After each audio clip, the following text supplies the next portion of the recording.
નમસ્કાર વિદ્યાર્થી મિત્રો, સ્વાગત છે તમારું ફરીથી સીએમ ક્લાસીસની સુદર્શન રિવિઝન સિરીઝની અંદર.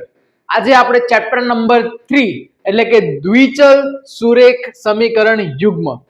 હવે આની અંદર દ્વિચલ આવશે એટલે કે બે ચલ આવવાના છે. આગળનું ચેપ્ટર હતું બહુપદી, એની અંદર ફક્ત એક જ ચલ આવ્યા કરતો હતો. આની અંદર હવે તમારી પાસે આવશે દ્વિચલ. દ્વિચલ એટલે કે બે ચલ આવવાના છે અને છેલ્લે તમને આપ્યું છે સમીકરણ યુગ્મ એટલે સમીકરણોની જોડ આવવાની છે આ ચેપ્ટરની અંદર અને એ જોડને આપણે ઉકેલીને x અને y ની કિંમતો કેવી રીતના મેળવી શકાતી હોય તે શીખવાના છે. અને સાથે સાથે એ જે બંને સમીકરણો આપે છે એ બંને રેખાઓ મળતી હશે અને એ રેખાઓ કેવી હશે, છેદતી હશે, સમાંતર હશે કે સંપાતી હશે, એના વિશે ચર્ચા કરીશું અને શીખીશું ને રિવિઝન કરીશું. તો ચલો સમય નહીં બગાડીએ, સરસ મજાની તમારા માટે પીપીટી તૈયાર કરી છે. ઘણાને એવું થતું હશે કે સર આવા કાર્ટૂન વાળી કેમ તમે બનાવો છો, પણ આ જે કાર્ટૂન્સ જેના તમને ફોટા મારી પીપીટી ની અંદર દેખાતા હશે એ દરેકે દરેક કાર્ટૂન કેરેક્ટર એવા છે કે જેની પાસેથી મને કંઈક શીખવા મળેલું છે. નારુટો છે, માદારા ઉચીહા છે, પછી ઘણા બધા અલગ અલગ મેં તમને એનિમીઝ કેરેક્ટર મૂક્યા છે.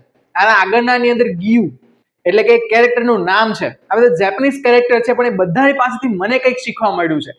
એટલા માટે મારા આ બધા કેરેક્ટર્સ મારી નજીક છે, મારા જીવનની નજીક છે. એટલા માટે મને એના ઉપરથી પીપીટી બનાવવી ખૂબ ગમતી હોય છે, કેમ કે એને જોઉં ત્યારે મને એની પાસે કંઈક શીખવાની પ્રેરણા મળે છે.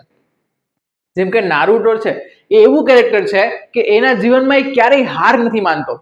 નેવર ગીવ અપ વાળું જે આપણી જે હોય ને ફિલોસોફી, એ આ ફોલો કરે છે. એટલે આને જોઈને મને એવી ફીલ આવે કરે કે બસ મારે ક્યારેય ગીવ અપ નથી કરવાનું, મારે છેલ્લે સુધી લડતું રહેવાનું છે. જ્યાં સુધી મારામાં છેલ્લો શ્વાસ હોય કે મારી છેલ્લી કેપેસિટી હોય ત્યાં સુધી હું લડીશ, પણ ક્યારેય ગીવ અપ નહીં કરું. એટલા માટે જ્યારે કાર્ટૂન કેરેક્ટર્સ કે એનિમી કેરેક્ટર્સ જ્યારે મારી પીપીટી અંદર મૂકતો હોઉં છું ત્યારે મારા કંઈક હેતુથી મને કંઈક પ્રેરણા મળે એના હેતુથી મૂકતો હોઉં છું. અને કદાચ તમે આ સિરીઝ તમારી એક્ઝામ પછી જુઓ તો પણ તમને એની પાસેથી કંઈક શીખવા મળશે. એની અંદર જેટલા પણ કેરેક્ટર્સ છે એમાંથી તમને કંઈક ને કંઈક શીખવા મળતું હોય છે. તો ચાલો વધારે સમય નહીં બગાડીએ, આપણે આગળ શરૂઆત કરીએ છીએ. આની ચર્ચા આપણે આગળના ઘણા બધા વિડીયોની અંદર પણ કરીશું, પણ અત્યારે તમારો પરીક્ષાનો સમય છે એટલે વધારે ચર્ચા નહીં કરીએ, તમારો સમય નહીં બગાડીએ. ચાલો શરૂઆત કરીએ. સૌથી પહેલું છે તમારું મિશન છે અત્યારે બોર્ડ પરીક્ષા. બોર્ડ પરીક્ષા બોર્ડ પરીક્ષા બોર્ડ પરીક્ષાની અંદર સૌથી અગત્યનું ચેપ્ટર છે એવું દરેક ચેપ્ટરની અંદર હું કહેતો હોઉં છું, કેમ કે દરેકે દરેક ચેપ્ટર અગત્યના જ છે. તો દરેક ચેપ્ટરમાં સૌથી અગત્યનું છે, મેં તમને આગળના વિડીયોમાં કીધું છે, પહેલું, બીજું, ત્રીજું ને ચોથું આ પાયાના ચેપ્ટર છે, તમારે કરવાની જરૂર છે. અને સ્ટાન્ડર્ડ વાળા વિદ્યાર્થીઓ છે જે સ્ટાન્ડર્ડની પરીક્ષા આપવાના છે એ લોકો માટે આમાંથી મોટા દાખલા પૂછવાની શક્યતા વધુ છે. એટલે આમાંથી આપણો એક જ હેતુ છે કે આમાંથી આપણે પૂરેપૂરા માર્ક્સ મેળવી લઈએ. ચાલો સૌથી પહેલું મેં તમને જે વાત કરેલી હતી કે આમાં તમને બે સમીકરણો આપશે અને બે ચલની સાથે આપશે. તો કયા કયા અહીંયા તમને બતાવું હાઇલાઇટ કરીને કે આની અંદર તમે જોતા હશો તો અહીંયા x છે અને બીજો ચલ અહીંયા આપ્યો y. અહીંયા પણ તમારી પાસે છે x અને બીજો આપ્યો y, એટલે કે બે ચલ આપ્યા અને બંનેની ઘાત કેટલી છે? 1 1. અહીંયા પણ કેટલી છે? 1 1. એટલે સુરેખ સમીકરણ છે અને એક સાથે બે ની જોડ આપી છે એટલે કેવા છે? યુગ્મ છે. સમીકરણ યુગ્મ. યુગ્મ એટલે બે. એટલા માટે આ ચેપ્ટરનું નામ છે દ્વિચલ સુરેખ સમીકરણ યુગ્મ. એના પરથી આ ચેપ્ટરનું નામ પડેલું છે. એમને કઈ ચેપ્ટરના નામ નથી આપતા, કઈક કારણના હેતુથી તમને આ ચેપ્ટરનું નામ દ્વિચલ સુરેખ સમીકરણ યુગ્મ આપેલું છે કે જેની અંદર બે ચલ આવશે, એની મહત્તમ ઘાત 1 હોય એટલે એને સુરેખ સમીકરણો કહેવાય અને એક સાથે બે સમીકરણો આપવાના છે એટલા માટે એને યુગ્મ કહેવાય છે. ઓકે, ચાલો આગળ વધીએ. આગળ છે હવે આ જે બે રેખાઓ મળે છે, મેં તમને આગળ જ કીધું કે આ જે સમીકરણો છે એ શું દર્શાવે છે? રેખા દર્શાવે છે. કેમ? કેમ કે જ્યારે પણ કોઈ પણ બહુપદીની ઘાત મહત્તમ 1 હોય, આપણે આગળના ચેપ્ટરમાં ચેપ્ટર નંબર 2 એ ચેપ્ટર નંબર 2 ની અંદર જોયું કે જેની મહત્તમ ઘાત 1 હોય એનો ગ્રાફ તમને એક સીધી રેખા મળે છે. શું મળે? એક સીધી રેખા. તો રેખા મળે છે એટલે જો આપણી પાસે બે સમીકરણો હોય તો અહીંયા આપણને બે રેખા મળતી હોય, 3 હોય તો 3 મળતી હોય. તો જ્યારે પણ એ બંને રેખાઓ છેદતી હોય તો એના માટેની કન્ડિશન છે a1 ના છેદમાં a2 not equals to b1 ના છેદમાં b2. હવે આ ક્યાંથી આવ્યું? એના માટે ફરીથી તમને અહીંયા લઈ આવું. તમને જ્યારે બે સમીકરણો આપેલા હશે ત્યારે એની અંદર જે પહેલા સમીકરણમાં x નો સહગુણક હશે, હવે સહગુણક કોને કહેવાય જો એ ન ખબર હોય તો ચેપ્ટર નંબર 2 નો વિડીયો ઓલરેડી અપલોડ થઈ ગયો છે, તો ફરીથી એ વિડીયો એક વખત જોઈ લેજો. એની અંદર મેં ક્લિયર કીધું છે કે x નો સહગુણક એટલે કોણ, કે જે x ની સાથે કોઈક આંકડો ગુણાયેલો હોય તેને કહેવાય a1. પછી પહેલા સમીકરણમાં જે y ની સાથે કોઈક આંકડો ગુણાયેલો છે એ કોણ છે, b1, અને અચળ પદ c1. એવી જ રીતના બીજા સમીકરણની અંદર જે x નો સહગુણક છે તેને નામ આપીએ a2, y નો સહગુણક છે એને નામ આપીએ b2, અને પછી આપીએ c2. આ રીતના આપણે a1 b1 c1 અને a2 b2 c2 મેળવવાના છે. તો જ્યારે પણ a1 ના છેદમાં a2 અને b1 ના છેદમાં b2 નો ગુણોત્તર સરખો નથી આવતો, સરખો નથી, ત્યારે આપણે એવું કહી શકીએ કે એ બંને રેખાઓ છેદતી રેખાઓ છે અને તેને અનન્ય ઉકેલ છે. અનન્ય એટલે એક જ ઉકેલ છે. એટલે જ્યારે રેખા આ રીતના છેદતી હોય તો છેદે છે એનો મતલબ એ થાય કે કોઈ એક જ બિંદુએ છેદે છે. એ છેદતી રેખા ક્યારે કહેવાય, જ્યારે તમે એનો ગુણોત્તર, એ બંને રેખાના સમીકરણમાં જે સહગુણકો છે એનો ગુણોત્તર અલગ અલગ આપે ત્યારે. એવી રેખાઓને કહેવાય છે સુસંગત રેખાઓ. છેદતી રેખાઓ એક પોઈન્ટ પર છેદે છે. અહીં તમને 3 સમીકરણો આપ્યા છે, પણ જો તમે આ રેખાને માઇનસ કરી નાખો તો તમે કોઈ પણ 2 રેખા બતાવે છે, એ કોઈક બિંદુમાં છેદે છે, તો એક જ બિંદુમાં છેદે છે એનો મતલબ એવો થાય કે એક જ ઉકેલ છે. એક જ ઉકેલ છે એટલે અનન્ય ઉકેલ છે, અને જેનો ઉકેલ મળતો હોય તેને કહેવાય સુસંગત સમીકરણો. આગળ ત્યારબાદ છે સંપાતી રેખાઓ. બહુ લોકોને કન્ફ્યુઝન થાય છે સર, સમાંતર રેખા અને સંપાતી રેખામાં બહુ કન્ફ્યુઝન થાય છે. ચાલો તમારું કન્ફ્યુઝન દૂર કરી દઉં. સંપાતી રેખા કોને કહેવાય, એક જ રેખાની ઉપર બીજી રેખા આવેલી હોય, એક જ રેખાની ઉપર બીજી રેખા આવેલી હોય, એટલે કે એકની ઉપર એક છે, એટલે બે એક સરખી જ છે, એટલે તમને એવું લાગે કે જોતા કે એક જ છે. ધારો કે આ પેન છે, એની પાછળ બીજી પેન મૂકી દઉં એક્ઝેક્ટ એની પાછળ, તો બંને એક જ સરખા છે. એનો મતલબ એવો થાય કે એકની ઉપર એક છે. તો અહીંયા પણ રેખામાં પણ એવું જ છે, પાછળ જે લાઈન છે એની ઉપર એક બીજી રેખા છે, પણ બંને એક સરખી જ છે. એટલા માટે આપણને ખબર નથી પડતી કે બે છે કે એક છે, એકની ઉપર એક આવી ગઈ છે, તો એને કહેવાય સંપાતી. જ્યારે એક રેખાની ઉપર બીજી રેખા બંધ બેસી જાય એટલે ઇક્વલ થઈ જાય તેને કહેવાય સંપાતી રેખા. સંપાતી રેખામાં જે બંને રેખા છે તે બધા જ બિંદુમાં છેદે છે, કેમ કે એકની ઉપર જ એક છે તો બધા બિંદુ એકબીજાની ઉપર આવી ગયા, એટલે બધા જ બિંદુમાં છેદે છે. એની કન્ડિશન શું છે, a1 ના છેદમાં a2, b1 ના છેદમાં b2, c1 ના છેદમાં c2 બધું જ સરખું જ આવે, કેમ કે ઓલરેડી બંને ઇક્વલ જ થઈ ગઈ, બંને રેખાઓ એક સરખી જ થઈ ગઈ છે. એટલા માટે એના બધા ગુણોત્તરો કેવા આવે, સરખા. બધા જ બિંદુમાં છેદે એટલે કેટલા અનંત ઉકેલો મળે છે, અને એને સુસંગત કહેવાય. જેના પણ ઉકેલો મળે છે, ભલે અનંત તો અનંત ઉકેલ મળે છે ને, તો એને કહેવાય સુસંગત. એ સિવાય સંપાતી રેખાઓને કહેવાય છે અવલંબી. આ જે શબ્દ છે યાદ રાખી લેજો, MCQ માં કામ લાગે. સંપાતી રેખાઓ કોને કહેવાય, અથવા તેનું બીજું નામ શું છે તો કે અવલંબી રેખાઓ. આ ખાસ ધ્યાન રાખજો, પૂછાઈ શકે. પછી આવે છે સમાંતર રેખાઓ. રેલવેના પાટાની જેમ સીધે સીધી જાયા કરતી હોય, ક્યારે તમને મળશે નહીં.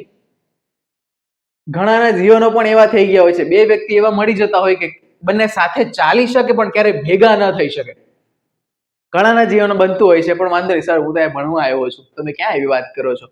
કઈ વાંધો નહીં, થાય જીવનમાં, વાંધો નહીં. ચાલો, સમાંતર રેખાઓ. સમાંતર રેખાઓ કોને કહેવાય, કે જે બે રેખાઓ એકબીજાને સમાંતર સમાંતર ચાલ્યા કરે પણ ક્યારે ભેગા ન થાય એને કેવી રેખાઓ કહેવાય, સમાંતર રેખાઓ. જો અહીંયા બંને સીધે સીધી જાયા કરશે પણ ક્યારે ભેગી નહીં થાય, તો એને કેવી કહેવાય, સમાંતર રેખાઓ. જેમ કે રેલવેના પાટા સમાંતર ચાલ્યા કરે ઘણા આગળ લાંબા ટાઈમ સુધી પણ ભેગી થાય નહીં. ચાલો, એનો ગુણોત્તર શું છે તો કે a1 ના છેદમાં a2 અને b1 ના છેદમાં b2 આટલું તો સરખું આવી ગયું, પણ જે ત્રીજો ગુણોત્તર છે તે સરખો આવશે નહીં. ત્યારે જો આ ક્યાંય છેદે છે, જ્યારે પણ જે રેખાઓ છેદતી ન હોય તો એનો ઉકેલ મળે નહીં, અને જે રેખાઓનો ઉકેલ ન મળતો હોય તેને અસંગત કહેવાય, એટલે કે સુસંગત નથી. આ ખાસ ખ્યાલ રાખી લેજો, સમાંતર અને સંપાતી. આગળ હવે રેખાઓના ઉકેલ શોધવા માટે એમ તો તમને જોવા જઈએ તો તમને 3 રીતો આપી છે ચોપડીની અંદર. પહેલી રીત છે આલેખની રીત, પછી છે આદેશની રીત, અને પછી છે લોપની રીત. પણ આલેખની રીત ક્યારે પરીક્ષામાં પૂછાઈ નથી. આલેખ, કેમ કે આલેખ જો તમને પૂછવો હોય ને તો બોર્ડની પરીક્ષાની અંદર તમને ગ્રાફ પેપર આપવું પડે. ગ્રાફ પેપર વળી તમે વ્યવસ્થિત તમે એટેચ કરો ના કરો, એને સાચવવાની તકલીફ, એને તમને બોર્ડમાં આપવાની તકલીફ. એટલે બોર્ડ વાળા એવું જ વિચારે કે કોણ એવી ઝંઝટ કરે કે ગ્રાફ પેપર આપે, એના કરતા બે રીતમાંથી કોઈ એક પૂછી નાખો એટલે કામ પતે જલ્દી.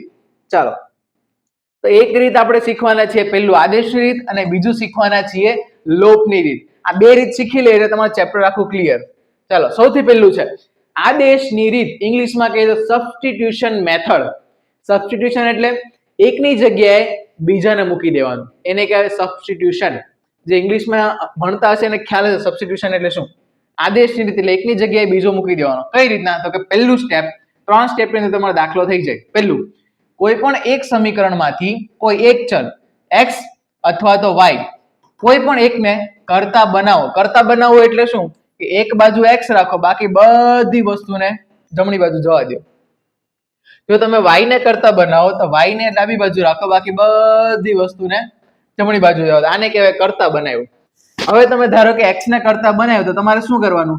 ધારો કે તમારી પાસે જે બે સમીકરણો હતા, આ પહેલું સમીકરણ અને બીજું સમીકરણ. તો પહેલા સમીકરણમાંથી તમે x ને કરતા બનાવ્યો, તો આ x ના કરતાને તમારે કેમાં મૂકવાનું? સમીકરણ નંબર 2 માં. જો તમે સમીકરણ 2 માંથી x ને કરતા બનાવ્યો તો તમારે 2 માંથી સમીકરણ નંબર 1 માં આદેશ મૂકવાનો.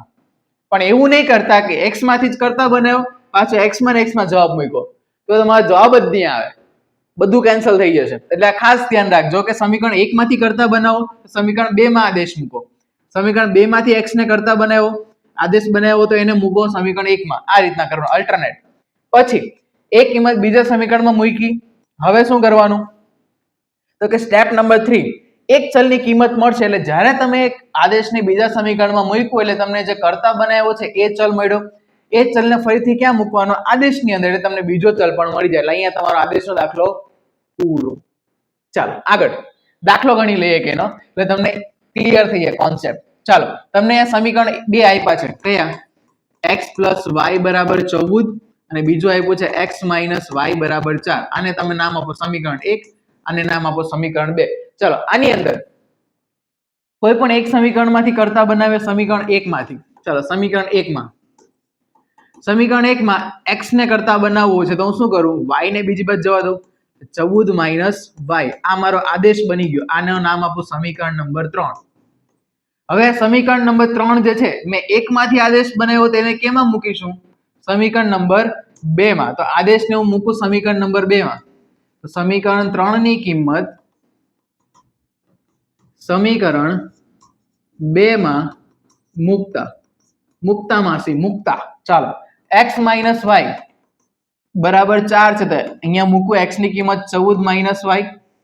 -y = 4 એટલે અહીંયા મળશે 14 - 2y = 4.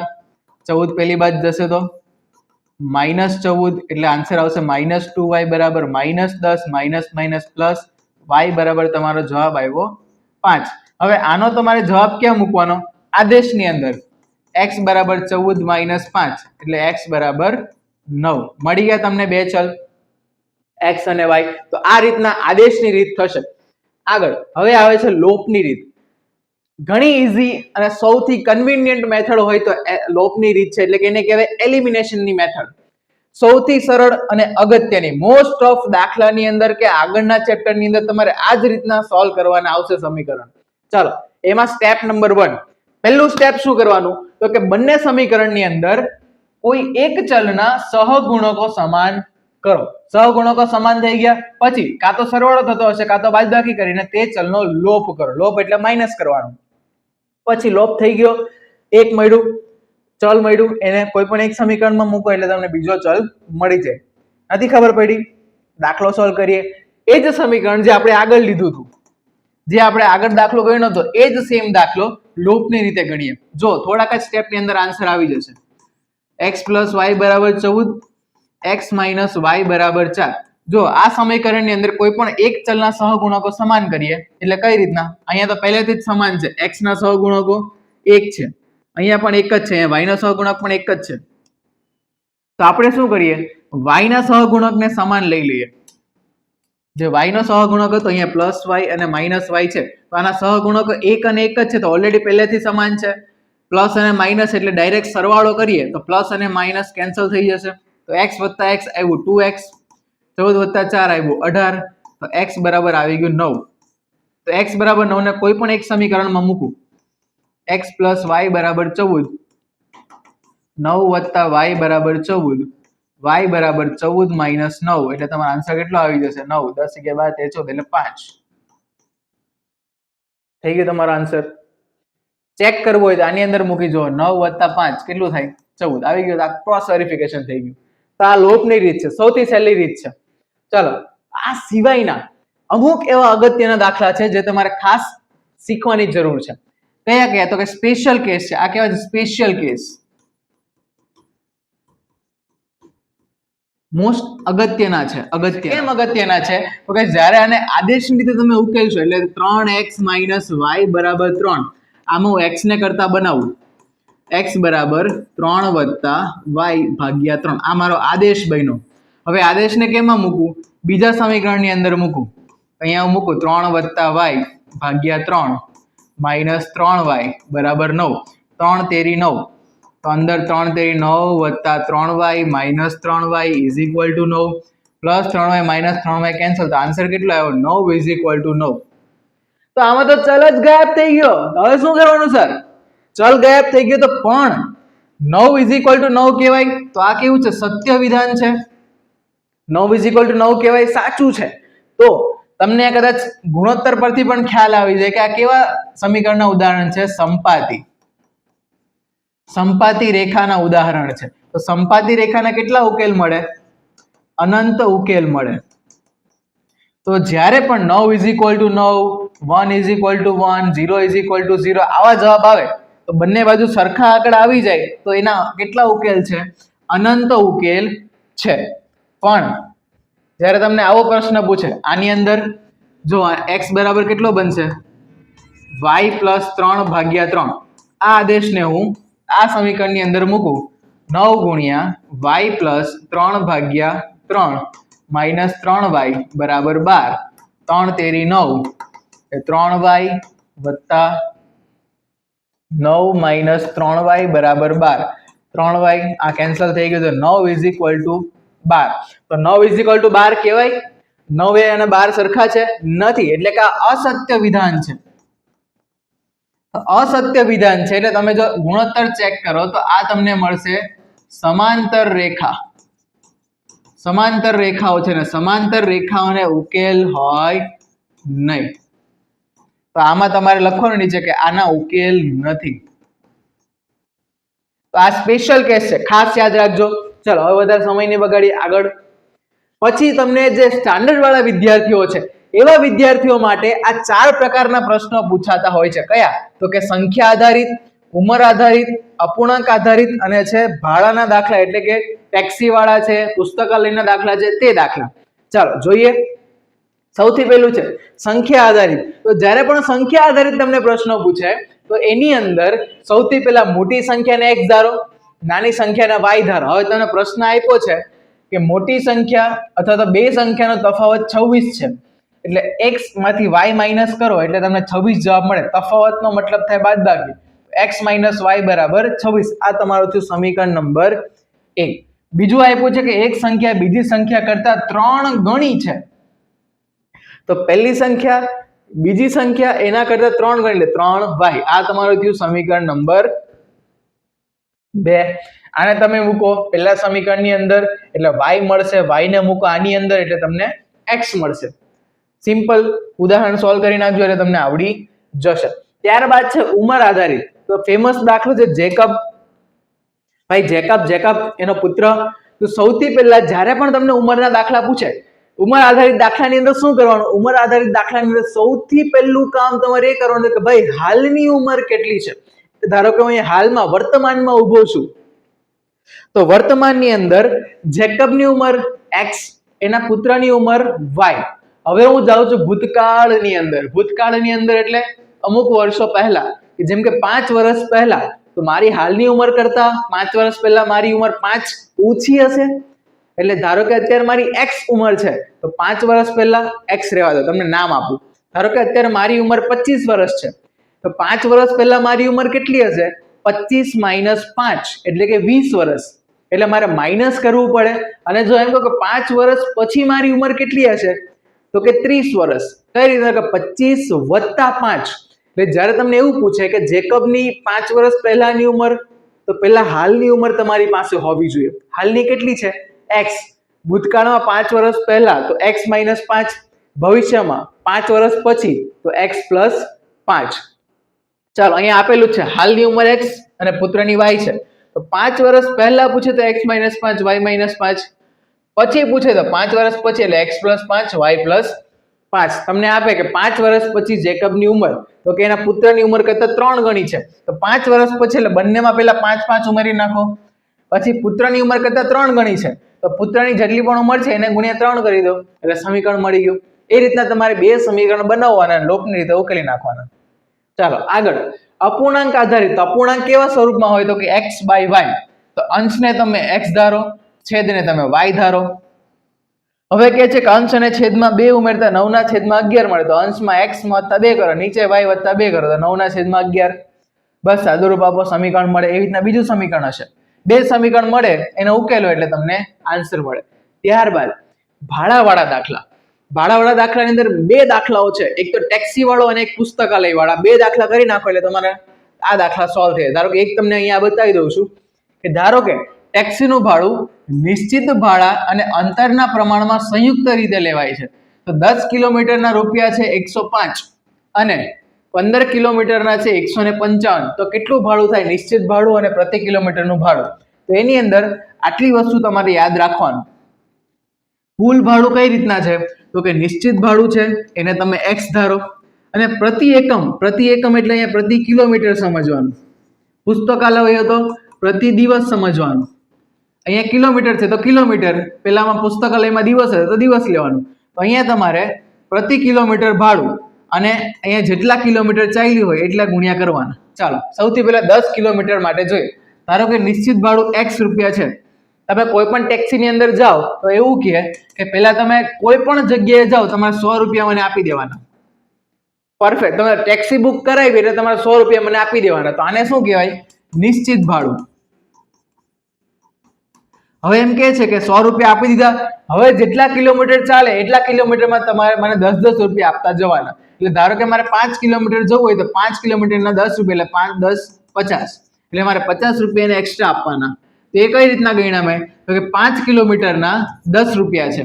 એટલે આ મારું છે પ્રતિ કિલોમીટરનું ભાડું અને આ છે હું કેટલા એકમ ચાલ્યો એટલે કે કેટલા કિલોમીટર ચાલ્યો તે. તો અહીંયા પણ જો એવું છે એકમ એટલે અહીંયા મારે શું સમજવાનું? કિલોમીટર. તો નિશ્ચિત ભાડું મેં x આપ્યું પ્લસ પ્રતિ એકમ ભાડું કેટલું છે મને નથી ખબર તો y ધારી લઉં. હવે એની અંદર કેટલા કિલોમીટર ચાલ્યો? હું 10 કિલોમીટર ચાલ્યો તો કુલ ભાડું કેટલું થયું? 105. તો અહીંયા તમારું સમીકરણ બની ગયું x + 10y = 105. આ સમીકરણ નંબર 1. બીજું તમારું બને સમીકરણ 15 કિલોમીટર માટે 150. તો નિશ્ચિત ભાડું તો એઝ ઇટ ઇઝ 15 કિલોમીટર છે તો 15y.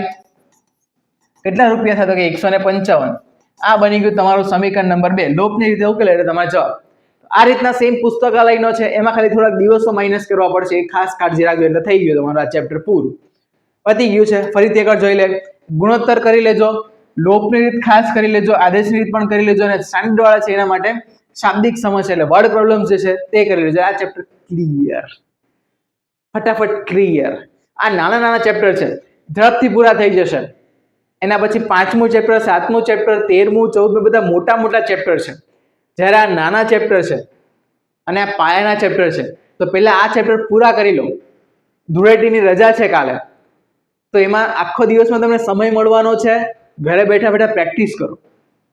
ચાલો, આ પણ એક મારું ફેવરેટ કેરેક્ટર છે ગોજો, સાતુરો ગોજો, સ્ટ્રોંગેસ્ટ.